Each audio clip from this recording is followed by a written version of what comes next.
I'm pregnant! Huh? Oh, I see. That's great. Congratulations. I forgot to tell you, but I'm 8 months gone. Wait, what? 8 months already? Yep, I'll be having a home birth at Mom and Dad's place tomorrow. See you there. Tomorrow? You got a problem with that?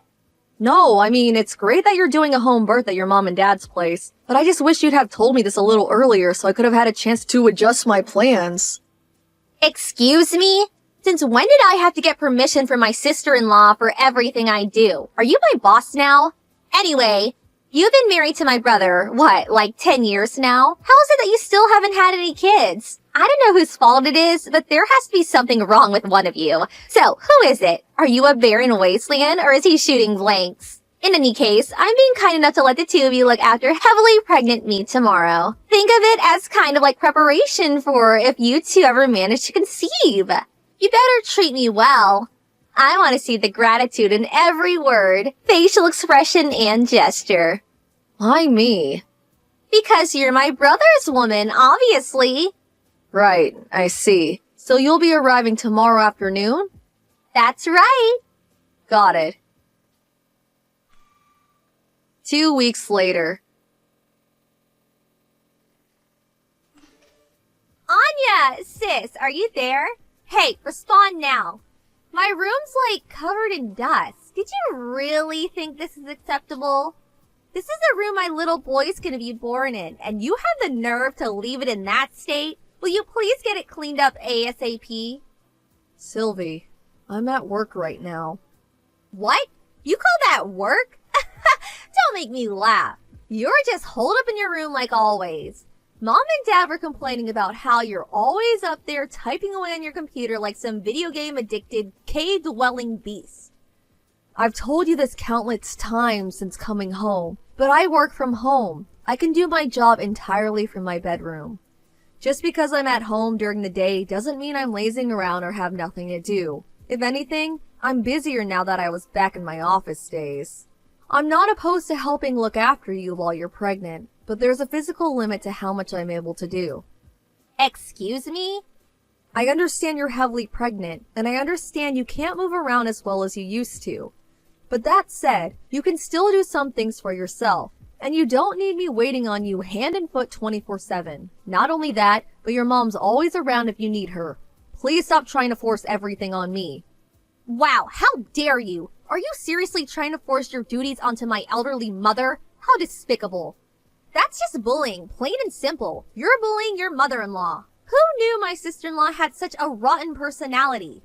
It's such a shame. I used to think you were nice back then when we first met. But it seems like you got too comfortable with my brother, and now you think you can say and do whatever you like. It's scary.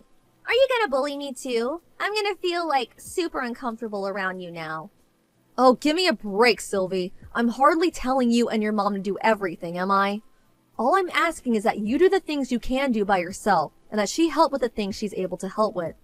You're so horrible! How could you be this mean-spirited? You're like some kind of movie villain. You're twisted! Wah! Wah! Actually, I'm the one who wants to cry. The next day. Hey, Anya. Everything okay? Hey, Charlie. I heard from an old classmate who lives in the same neighborhood as my folks. Apparently, my little sister moved in with you guys when I got transferred away for work, and you've been having a real hard time of it lately. Is it true? Is everything okay, Anya? What's going on? Well... My sister and parents have always had a poor attitude towards you. I know that. But I did tell you to tell me if anything happened with him, didn't I? You could talk to me about anything. I'm sorry. I didn't want it to affect your work badly in any way, so I kept it to myself. Don't be silly, babe. You need to think about yourself sometimes, too. Everyone at work's really understanding, so please don't worry about that. What actually happened? Apparently, Sylvie fell pregnant and came back to your folks' place for her home birth. Wait, what? My sister is pregnant? Since when? That's the first I've heard of it. Oh wow, you mean she didn't tell you either? She says she's 8 months gone already. 8 months?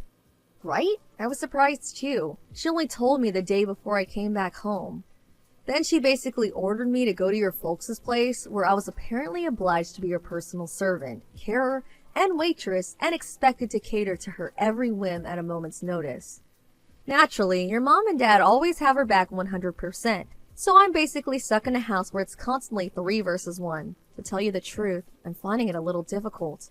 On the other hand, she most certainly is very pregnant, and out of consideration for the baby, I don't want to do anything that might cause her stress. I feel kind of trapped. Oh no, Anya. I think maybe it's best you come and stay with me. How does that sound? Huh? I know you stayed there to begin with because you had your own job to think about, and my transfer was only ever meant to last a year at the longest. But you started working from home after I moved away, which means you don't necessarily need to be in that house for work, right? You do have a point. I've been working from home for about 6 months now, and what with everything that's been going on in the world, upper management decided recently that this style of working would be made permanent. Well then, surely we can make it work somehow if you come out here to live with me. Besides, if you come soon while I'm still away on transfer, it'll be easier for us to figure out where we want to live next after my transfer period comes to an end. And at that point, we can just up sticks and leave together. You make some good points. I'm gonna talk to my boss about this. I am technically classed as a remote worker, but I do still have to go into the office 2 or 3 times a month. The company covers my travel cost, but if I was to come and live with you in Delaware, they'd be covering plane tickets, which I kind of feel like I should let them know about in advance. You'd also have to make your place work from home suitable before I arrived. Ah, I see. I never thought of that stuff. You're right. It's best we have all of our bases covered. One thing I can guarantee you is that the internet here is about as fast as it gets. I can convert the spare bedroom into a study, too. Just say the word. In that case, I'm pretty sure they'll give me the go-ahead right away. I have a few loose ends to tie up and some things to pack, though. So would you mind waiting a little longer? Sure thing. I just want you to know that you're welcome here anytime. Thank you, Charlie. 2 weeks later. Sylvie, I made up my mind. I don't need you. You don't need me? You were so lively and cheerful when you came back to stay with us. It seemed like you had nothing to do, so I thought it only made sense to have you wait on my every move. But you haven't been looking after me at all. I actually feel worse off for having you around. That's hardly my fault when I have work to do, is it? Do you want me to get fired? I always go out of my way to keep an eye on you and make sure you're comfortable and have everything you need when I'm not working. Not good enough. I'm simply and not satisfied with your service. My mommy will be taking care of everything from here on out, so you needn't bother coming near me anymore. Get out of this house right now. You're a negative influence on me and my baby. If you stay here even a second longer, it'll probably come out disabled. My morning sickness gets 100 times stronger every time I see your repulsive face. Huh? Weren't you saying the other day how pleased you are that you hardly get morning sickness at all? Shut up! I don't want to hear another word from you. Get out, get out, get out! Let me make this clear. Your very existence itself irritates me. Get out of this house at once, you barren wasteland of a woman. You couldn't even give my big brother a baby, could you? You should know I'm never coming back if you change your mind and regret this. You won't be my problem anymore. I never want to see your gross, disgusting face again. Thanks for saying that. I'm actually more relieved to hear that than you could know. Huh? I've decided to go and live with Charlie in Delaware. I'm really grateful for your blessing. I was kind of stressing over how you might react, but with still not having give birth and all. Huh? The next day.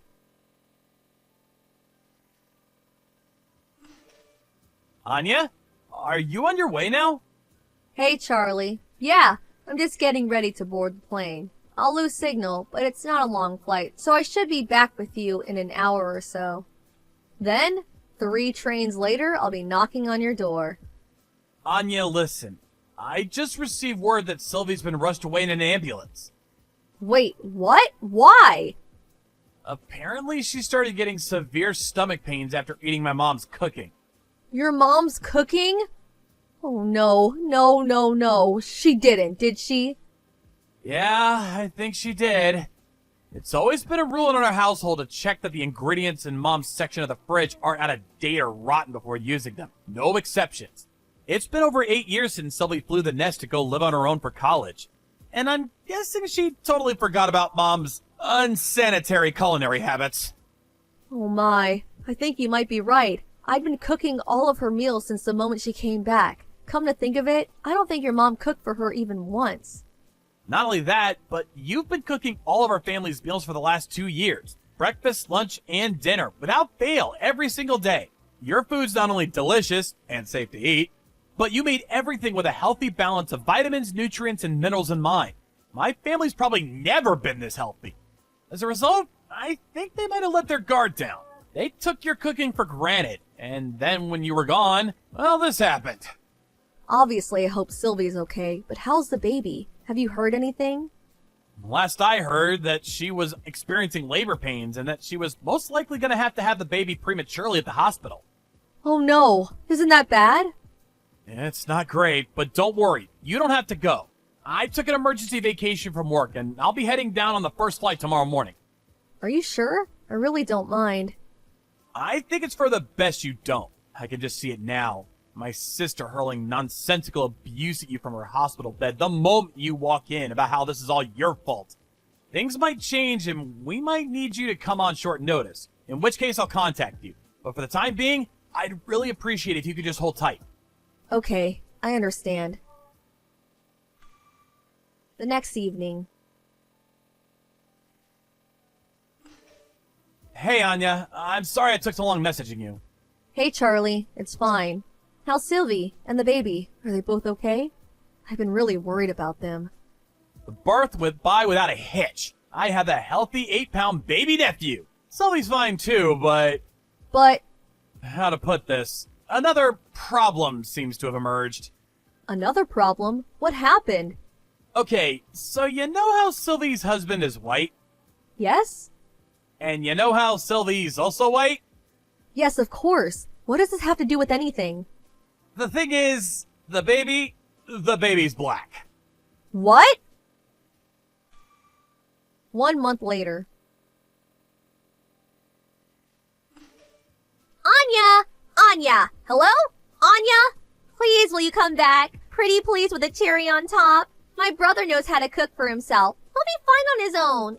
You'll be able to come back, won't you? Won't you? You should be prioritizing me and my little boy.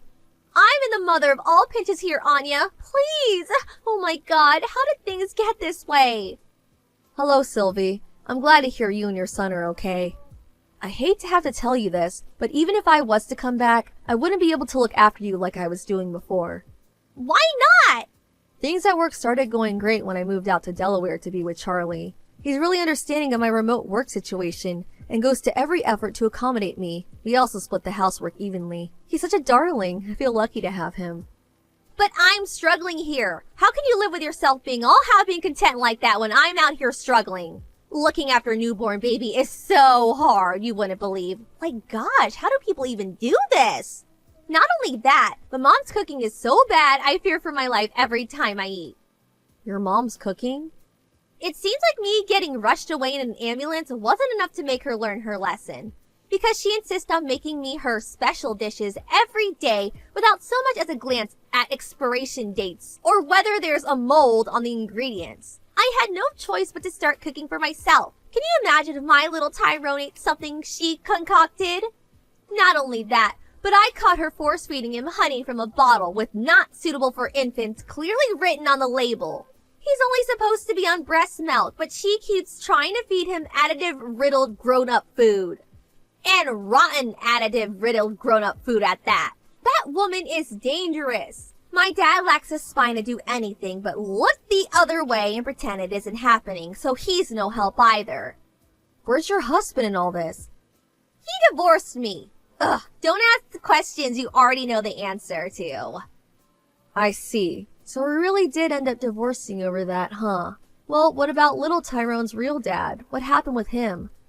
I don't know. He disappeared. What? Forget all that. None of it matters now. The point is you need to come home. You need to come home now. My ex-husband wants nothing to do with me. My only choice now is to raise him at my parents' house while trying to avoid either of us being hospitalized again by my mom's lethal cooking. The only people who were ever capable of keeping this place in functioning order were you and my brother. Please, me and Tyrone need you. Stop your complaining and just help us already. Ugh! Nope, sorry, but I really can't do that. Why not? I'm begging you here. Have you ever seen me like this? Have you? I'm not doing it for fun, I promise you. Please, I'm desperate here. I have a question for you, Sylvie. Did you notice how unhealthy living with you made me? Huh? Not only did your mom force me to do all the housework and cooking, but when you showed up out of nowhere, so pregnant you were ready to burst and demanded I be your live-in carer going on slave. To make matters worse, none of you seemed to understand the meaning of remote work and interrupted me upwards of 20 times a day, resulting in me barely ever getting anything done. My body was sending me desperate signals to get out. Then Charlie sent me a lifeboat and invited me to live with him, so here I am, finally recovering while being reminded what it's like to live a normal life. And you suddenly demand I throw all of that away to come back and live with you guys in the madhouse? You can't blame us for that. I bet you just weren't looking after your health properly, or not scheduling properly or something. That's got nothing to do with us. Don't you dare try and blame your poor lifestyle choices on me and my family. I see. Yeah, there's no way I'm coming back. Why? Good luck with everything. Goodbye. Later on, my in-laws agreed to let Sylvie and the boy with the mystery father stay with them indefinitely through gritted teeth, since she genuinely had nowhere else to go. But I hear her relationship with the two of them is more tense than ever. In spite of that, her mom and dad are still the only people in the world she has to rely on. But her mother, being the worst combination of slovenly and stubborn conceivable, is even worse at child rearing than she is cooking.